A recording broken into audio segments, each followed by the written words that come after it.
Unit 5 water pollution अथवा जल प्रदूषण। पृथ्वी पर 2/3 भाग में जल है, जबकि 1/3 भाग स्थलीय आवास के रूप में है। जल को अगर देखा जाए तो 97.2% लगभग समुद्री जल है, 2% ध्रुवों पर पोलराइज कैप के रूप में है और 0.8% जल ही है जो कि मनुष्य की तथा अन्य जीवधारियों की आवश्यकताओं की पूर्ति के लिए उपलब्ध है। यह जल गृह कार्य, कृषि, उद्योग आदि के अंदर उपयोग में आता है। अब यदि हम शारीरिक संरचना के ऊपर ध्यान दें तो हमारे शरीर में 60 से 70% जल है। भ्रूणीय कोशिका में 90%, तंत्रिका कोशिका में 80%, अस्थि के अंदर 25 से 40%, बोन मैरो या अस्थि मज्जा में 40%, कंकाली तंत्र में 25%, दांतों के अंदर 10% और दांतों के एनामेल के अंदर 6% तक जल उपलब्ध है। जहाँ तक सोर्स ऑफ वाटर की बात है, मुख्य जल जो है वर्षा जल के रूप में स्थल पर दिखलाई देता है। जल 3 रूपों में हो सकता है, स्थलीय हो सकता है, भूगर्भीय जल हो सकता है और समुद्री जल हो सकता है। स्थलीय जल का जहाँ तक संबंध है वह 2 रूप में होता है, लैंटिक वाटर तथा लोटिक वाटर। लैंटिक वाटर का मतलब है स्थिर जल। यह जल झीलों, तालाबों, स्वयं, दलदल, बॉग आदि के अंदर मिलता है। जबकि बहता हुआ जल यह रिवर में, नदियों में, स्प्रिंग, स्ट्रीम आदि के अंदर पाया जाता है। यदि जल के गुणों की बात की जाए तो जल एक सार्वभौमिक घोलक है। बहुत सारे पदार्थ जल में आसानी से घुल जाते हैं। जीवन की समस्त आवश्यकताओं के लिए ये उपयोगी है। जितनी उपापचयी क्रियाएं शरीर में होती हैं, हर एक में जल का होना अत्यधिक आवश्यक है। जल धीरे धीरे ठंडा होता है तथा धीरे धीरे गर्म होता है, जिसके कारण बड़ी झीलें तथा समुद्र एक बहुत बड़े हीट रिजर्वायर के रूप में, गर्मी संग्रह करने वाले सिस्टम के रूप में होती हैं। जल ताप नियमन, शरीर के ताप नियमन में भी सहायक होता है। जल रंगहीन, गंधहीन होना चाहिए तथा पूर्ण रूप से 100% शुद्ध जल उपलब्ध नहीं है। अब अगर पीने के पानी की बात की जाए तो पीने का पानी हानिकारक जीवाणुओं से रहित होना चाहिए। इसमें पर्याप्त मात्रा में ऑक्सीजन होनी चाहिए। यह रंगहीन, स्वादहीन, गंधहीन होना चाहिए तथा विषैले पदार्थों से मुक्त होना चाहिए। विश्व स्वास्थ्य संगठन WHO तथा ICMR, Indian council of medical research, ने जल की गुणवत्ता के लिए विभिन्न प्रकार के मानक, रासायनिक मानक निर्धारित करे हैं। उन मानकों से अधिक किसी घटक की मात्रा होने से जल पीने योग्य नहीं रहता। रासायनिक अवयवों की यदि बात की जाए तो WHO के अनुसार जल की pH 7 से 8.5 के बीच में होनी चाहिए तथा इसमें इम्प्योरिटी का जहाँ तक सवाल है, टोटल सॉलिड सब्सटेंसेस 500 मिलीग्राम पर litre, calcium 75 milligram, magnesium 30, sulphate 200, chloride 200 तथा आयरन 0.1 मिलीग्राम पर लीटर से अधिक नहीं होना चाहिए।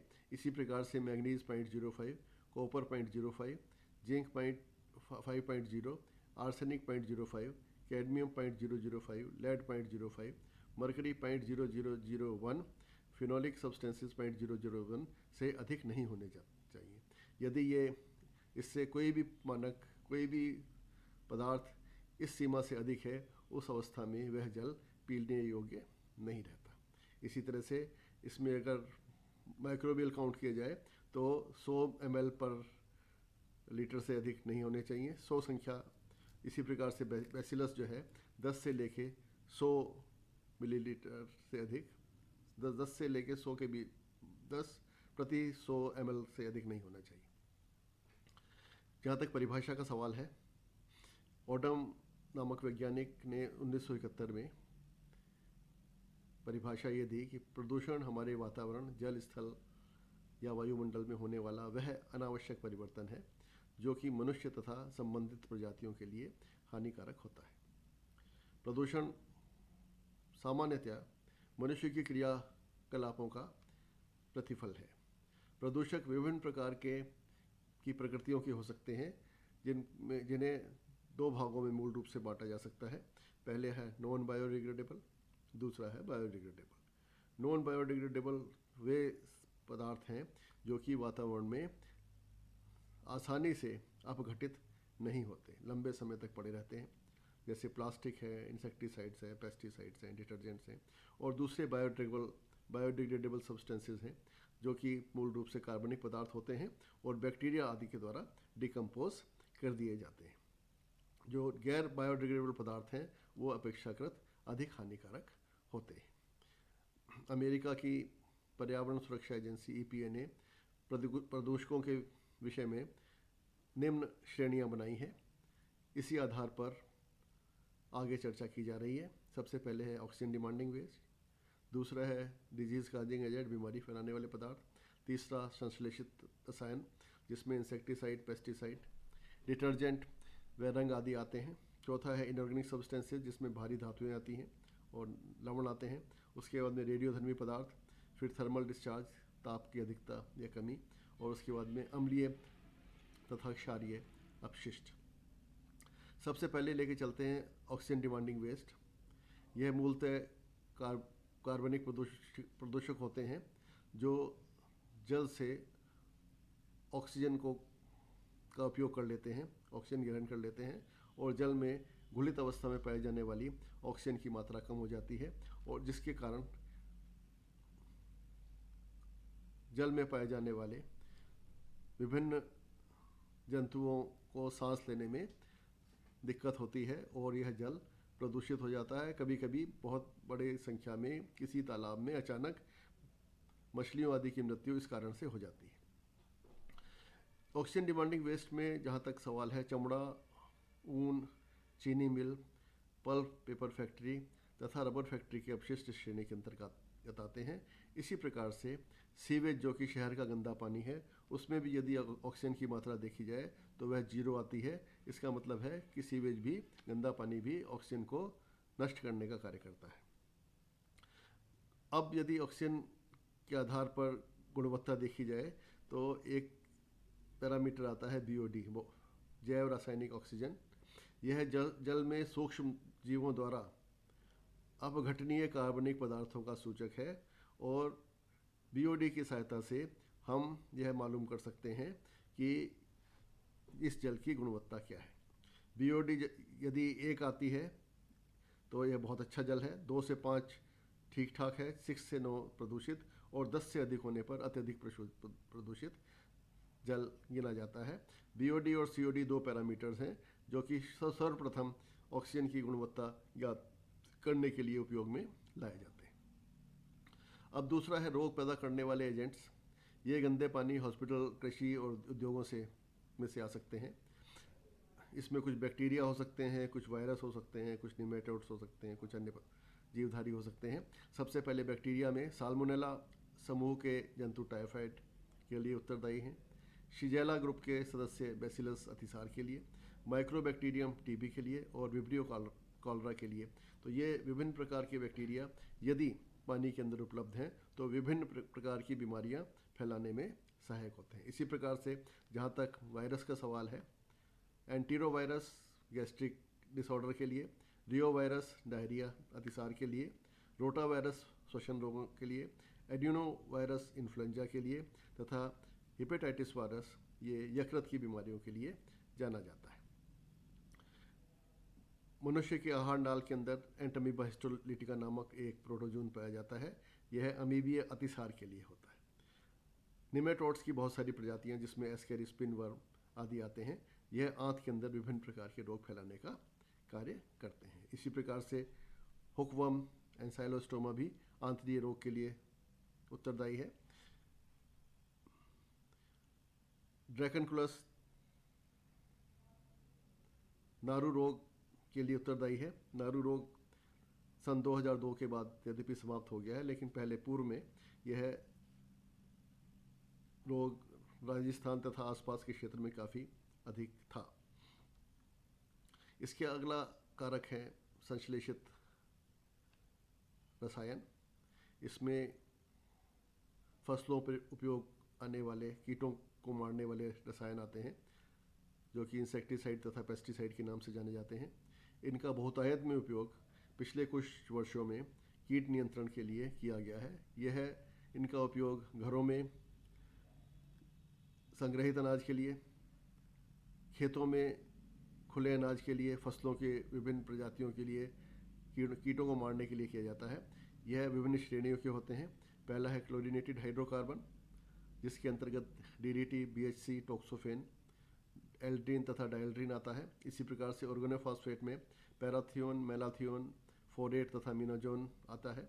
तीसरा है कार्बामेट्स के अंतर्गत कार्बोफेरॉन तथा सिविन आता है।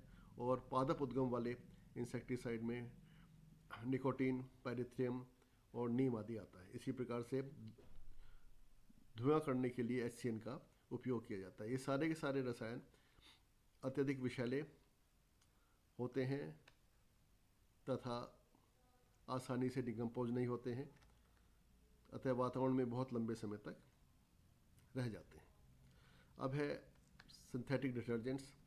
इनकी 3 श्रेणियां हैं। एनायनिक डिटर्जेंट के अंदर alkyl benzene sulphonate ABS, alkyl aryl sulphonate AAS anionic श्रेणी के अंदर आते हैं। कैटाइनिक के अंदर cetyl dimethyl benzene ammonium chloride तथा पॉलीऑक्सीथाइल ईथर आता है। और एम्फोटेरिक में कैटाइनिक तथा एनायनिक का मिश्रण आता है। ये सारे के सारे डिटर्जेंट्स हमारे दैनिक उपयोग में, घरों के अंदर, कपड़े धोने में, इंडस्ट्रीज़ के अंदर और एग्रीकल्चर के अंदर सब जगह इनका उपयोग होता है। और किसी न किसी रूप में यह जलाशयों तक जाकर जल को प्रदूषित करने में सहायक होते हैं। नदियों में जब ये डिटर्जेंट जाते हैं तो वहाँ पर फोमिंग एक्शन करते हैं, झाग बना देते हैं।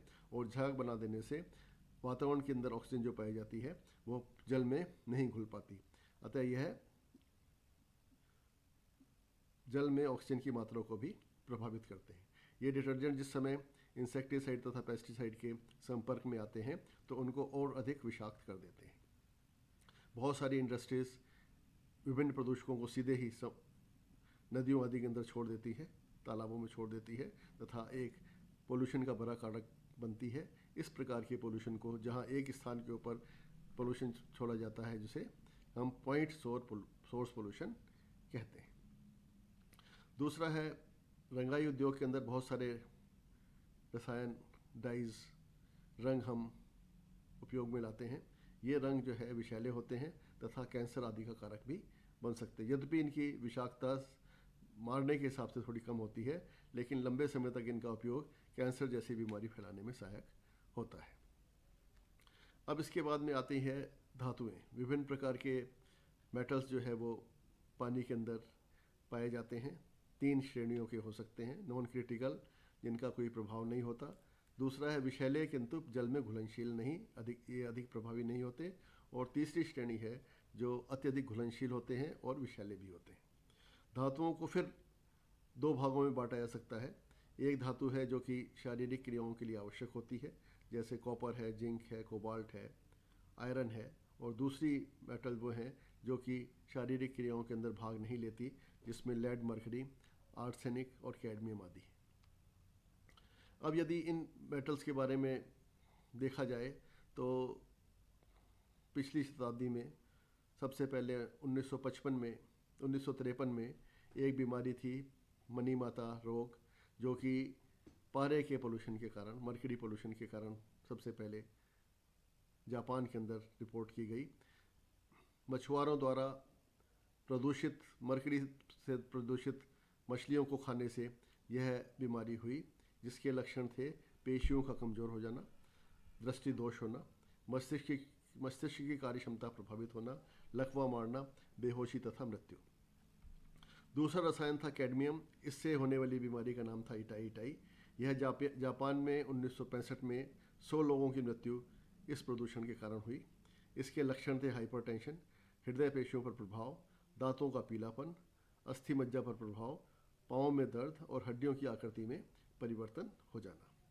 अगला जो इनऑर्गेनिक केमिकल था, धातु थी, उसका नाम है सीसा। यह ब्रिटानिया फ़ौज के अंदर, हांगकांग में स्थित ब्रिटानिया फ़ौज के मेस में लेड के साल्ट का उपयोग सब्जियों के रंग देने के लिए, तरी बनाने के लिए किया गया, जिसमें पूरी की पूरी यूनिट ही बीमार पड़ गई। इसके लक्षण हैं अमीनो अम्लों की कमी, मूत्र में ग्लूकोज व फास्फेट की अधिकता, दांतों में कैविटीज़ बनना, तंत्रिका विकार तथा हृदय व गुर्दा रोग। इसके बाद में जिंक की अधिकता होने से चक्कर आना, उल्टी व अतिसार, निकल की अधिकता होने से एक्जिमा, गुर्दे की बीमारियां और फेफड़े व यकृत पर प्रभाव, कॉपर की अधिकता होने से यकृत रोग, पेट दर्द, एक्जिमा व बुखार, क्रोमियम की अधिकता होने से फेफड़े में कैंसर। ये सब विभिन्न मेटल्स के अंदर हुआ। नाइट्रेट्स की अधिकता होने से शरीर का रंग नीला हो जाना और सोडियम की अधिकता होने से हाइपरटेंशन। और सबसे आखिर में क्या है, फ्लोराइड, जो कि अस्थियों के ऊपर प्रभाव डालता है। राजस्थान के एक बहुत बड़े क्षेत्र में, नागौर डिस्ट्रिक्ट के अंदर एक बहुत बड़ा क्षेत्र है जिसे बांका पट्टी के नाम से जाना जाता है, जहाँ के भूजल में फ्लोराइड की मात्रा बहुत अधिक है। रेगिस्तान के बहुत बड़े क्षेत्र में पानी के अंदर फ्लोराइड अधिक है। यह फ्लोराइड अगर 1 ppm होता है तो दांतों में छेद हो जाते हैं। 2 ppm होने पर दांतों का रंग परिवर्तित हो जाता है। 8 ppm होने पर हड्डियों में विकार प्रारंभ होता है। 20 से 40 ppm होने पर टांगों के अंदर टेढ़ापन आ जाता है। 50 ppm पर थायराइड प्रभावित होती है। 100 ppm पर किडनी प्रभावित होती है और 2.5 से 5 मिलीग्राम पर लीटर के ऊपर मृत्यु हो जाती है। इस चित्र में आप देख रहे हैं कि बचपन से ही यह रोग प्रारंभ हो जाता है, जो डेंटल फ्लोरोसिस से प्रारंभ होता है और स्केलेटल डिफॉर्मेशन, स्केलेटल फ्लोरोसिस तक जाता है। अब है इसके बाद में 2 एसिड व 2 एल्कलाइन वेस्ट। बहुत अधिक अम्लीय तथा बहुत अधिक क्षारीय अपशिष्ट पानी के अंदर जब होते हैं, पानी की पीएच को परिवर्तित करते हैं, तो जो कि वहाँ पाए जाने वाले जंतुओं तथा मनुष्यों के लिए हानिकारक है। जो पानी का पोल्यूशन जो है मनुष्य को तो प्रभावित करता है, इसके अलावा ये जंतुओं को, पादपों को, एग्रीकल्चर और अन्य इकोसिस्टम को भी प्रभावित करता है। जहाँ तक रोगों का सवाल है, मनुष्य में ये जल जनित रोग टाइफाइड, कॉलरा के रूप में, संपर्क बीमारियाँ त्वचा रोग के रूप में, जल जनित बीमारियों में वायरस, बैक्टीरिया, प्रोटोजोआ, वर्म के कारण हो सकती है। गंदा पानी मच्छरों व कीड़ों को प्रजनन हेतु वातावरण प्रदान करता है। और WHO के अनुसार 1987 की रिपोर्ट है जिसमें यह बताया गया है कि 25,000 लोगों की मृत्यु प्रति वर्ष बच्चों की दूषित जल से होती है और विकासशील देशों में 5 में से 4 बच्चे दूषित जल से प्रभावित होते हैं। जल प्रदूषण निवारण के लिए जैव प्रौद्योगिकी का उपयोग किया जा रहा है। यीस्ट के स्थान पर आजकल प्रोवेस्टिन नामक एकल कोशिका का उपयोग किया जाता है, जो कि अल्कोहल के उत्पादन के अंदर वेस्ट प्रोडक्ट को कम कर देते हैं। इसी प्रकार से कुछ बैक्टीरिया पेपर मेल अपशिष्ट को भी कम कर देते हैं। मिथाइलोकोकस कैप्सुलेटस चीनी को प्लास्टिक में परिणत करने में सहायक होता है और जैव प्रौद्योगिकी द्वारा विकसित सुपरबग नामक सूक्ष्म जीव पेट्रोलियम पदार्थों का हाइड्रोकार्बन में अपघटन कर देता है तथा पेट्रोलियम प्रदूषण को रोकने का कार्य करता है। अब कुछ याद रखने वाली बातें ये हैं कि औद्योगिक अपशिष्ट को, जो इंडस्ट्रियल वेस्ट को सीधे पानी में नहीं छोड़ना चाहिए। प्रदूषकों को जल में जाने से किसी हालत में भी रोकना चाहिए। प्रत्येक शहर में एक सीवेज ट्रीटमेंट प्लांट होना चाहिए जो कि दूषित जल का शुद्धिकरण कर सके। तालाब व नदी में कपड़े नहीं धोने चाहिए।